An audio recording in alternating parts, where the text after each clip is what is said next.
2029 साली सुनेत्र पवारांनी मुख्यमंत्री व्हावं अशी बारामतीकरांची इच्छा असल्याचं वक्तव्य जय पवारांनी केलंय। 2029 साली सुनेत्र पवार बारामतीमधून निवडणूक लढवतील असं जय पवारांनी म्हटलंय। पाहूया।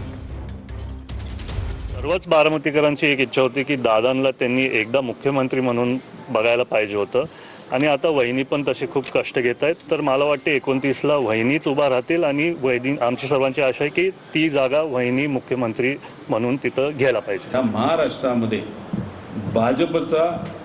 भाजप सोडून दुसरं कुठल्या पक्षाचा मुख्यमंत्री होऊ शकत नाही। जर आपल्याला मुख्यमंत्री व्हायचं असेल तर तुम्हाला भाजपचा विरोधच करावा लागेल। त्यामुळे दादांच्या शेवटच्या 4 महिन्यामध्ये जर आपण सर्वांनी बघितलं असेल, दादा सातत्याने भाजपच्या विरोधातच तिथं बोलत होते।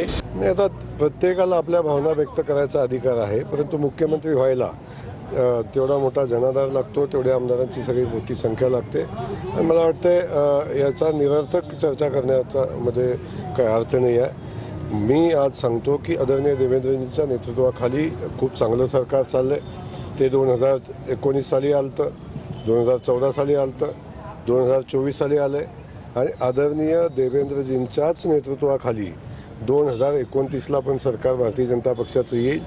त्यामुळं प्रत्येकाला इच्छा व्यक्त करण्याचा अधिकार आहे। त्यांना इच्छा व्यक्त करायला कोण रोखू शकत नाही आहे।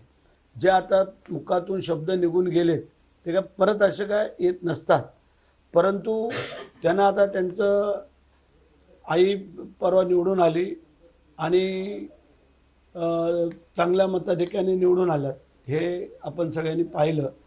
त्यामुळे कदाचित त्यांना असं वाटलं असेल की एवढ्या मोठ्या मताधिक्याने आई निवडून आल्यामुळे त्यांना पुढची कदाचित स्वप्न पडले असते।